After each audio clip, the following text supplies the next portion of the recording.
विज्ञान भारती 2 कक्षा 7 की अभ्यास कार्य पुस्तिका में आज हम लोग इसके लास्ट चैप्टर का सॉल्यूशन करेंगे और वो है इकाई 21 कंप्यूटर। अब शुरू करते हैं हम लोग प्रश्नों को। पहला है, एक शब्द में उत्तर दीजिए। दिए गए निर्देशों को प्रदर्शित करने वाली डिवाइस को क्या कहते हैं? Input device. कंप्यूटर का मस्तिष्क होता है सीपीयू यानी सेंट्रल प्रोसेसिंग यूनिट, और वह डिवाइस जिसमें बहुत सारे बटन होते हैं कीबोर्ड कहलाती है। निर्देशों का एक समूह जो विशेष कार्य करता है वो सॉफ्टवेयर प्रोग्राम होता है।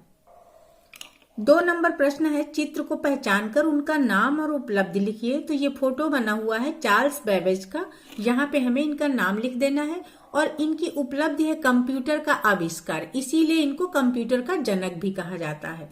आगे है, माउस के कार्य लिखिए। तो माउस पॉइंटर को स्क्रीन पर घुमाने में मदद करता है और ड्रैगिंग द्वारा किसी स्थान विशेष को सिलेक्ट किया जाता है। इससे आइकन पर डबल क्लिक करके सॉफ्टवेयर खोलने में भी इसका उपयोग किया जाता है। अगला है, सीपीयू में कितने बटन होते हैं? तो 2 बटन होते हैं सीपीयू में, एक होता है पावर ऑन ऑफ बटन और दूसरा रीसेट बटन होता है। 4 नंबर में खाली जगह जो पड़ी हुई है इसमें हमें भरना है ब्रैकेट से चुन करके एक शब्द को। F1 से F12 तक के कीज को क्या कहते हैं? फंक्शन कीज कहते हैं। अब इन दोनों में से हमें चूज करना था। निर्देशों को प्रोसेसर पर भेजने के लिए क्या करते हैं? एंटर बटन दबाते हैं। कंप्यूटर को ऑन किए जाने वाले निम्नलिखित चरणों का क्रम अंकित करिए। तो सबसे पहले देखिए, हम प्लग यहां से लगा देते हैं, फिर क्या करते हैं? प्लग से ऑन कर देते हैं। तो ये नंबर 2 हो गया। 3 नंबर में देखिए यहाँ पे ऑन करते हैं कंप्यूटर में सीपीयू से, और फिर 4 नंबर में फिर हम इसके बाद मॉनिटर में काम कर पाते हैं। 6 नंबर है, सिस्टम सॉफ्टवेयर का कार्य है। तो अन्य प्रकार के सॉफ्टवेयर विकसित करना, हाँ। अन्य सॉफ्टवेयर को चलाना, हाँ, ये भी है। मेमोरी, प्रिंटर, सीपीयू के प्रयोग को मॉनिटर करना, हाँ। तो उपरोक्त सभी में हम टिक कर देंगे। आगे है, ड्रैगिंग व स्क्रॉलिंग का कार्य किया जाता है। इसको हम लोग माउस द्वारा करते हैं। अगले प्रश्न में कंप्यूटर का चित्र बनाना है। ये जो जगह पड़ी हुई है तो हम जैसा भी बना सकते हैं चित्र, उसको बनाएंगे और चाहे तो कलर भी कर सकते हैं। मेन रूप से उसके मॉनिटर, सीपीयू, माउस और ये कीबोर्ड जैसे पार्ट क्लियर होने चाहिए। आप लोग भी ऐसे ही बना लीजिए। निम्नलिखित चित्रों के सामने दिए विकल्पों में से सही पर टिक कीजिए।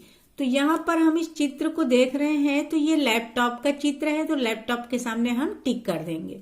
फिर आगे देखिए, ये शो हो रहा है मॉनिटर, इसलिए हमें मॉनिटर पे टिक करना है। और ये जो बनी है ये कॉम्पैक्ट डिस्क है, तो कॉम्पैक्ट डिस्क पे हमें टिक कर देना है। इसके नीचे ये स्पीकर शो कर रहा है और फिर इसके नीचे ये स्कैनर का चित्र बना हुआ है, तो हमें स्कैनर टिक कर देना है। अब हम इस साइड आते हैं, ये प्रिंटर का चित्र बना है तो हम प्रिंटर को टिक करेंगे।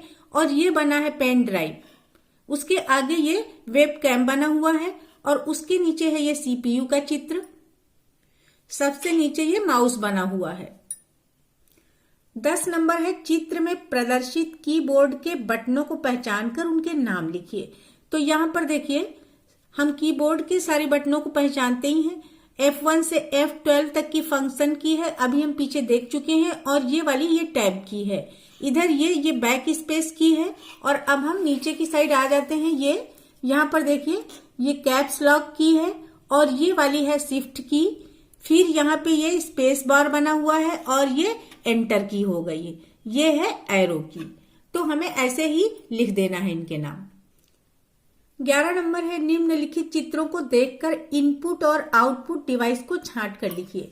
तो ये सारे चित्र, अभी इनके नाम हम पिछले पेज में टिक कर चुके हैं। हम देख लेते हैं एक बार इनको। इनमें से इस साइड भी बने हुए हैं ये चित्र, इनको भी देख लेते हैं और पहचान लेते हैं इन सबको। इनमें से पेन ड्राइव, कीबोर्ड, स्कैनर और ये माउस और कॉम्पैक्ट डिस्क और वेब कैम, ये सब इनपुट डिवाइस में आएंगे। तो इनको इनपुट डिवाइस के नीचे लिख लेंगे।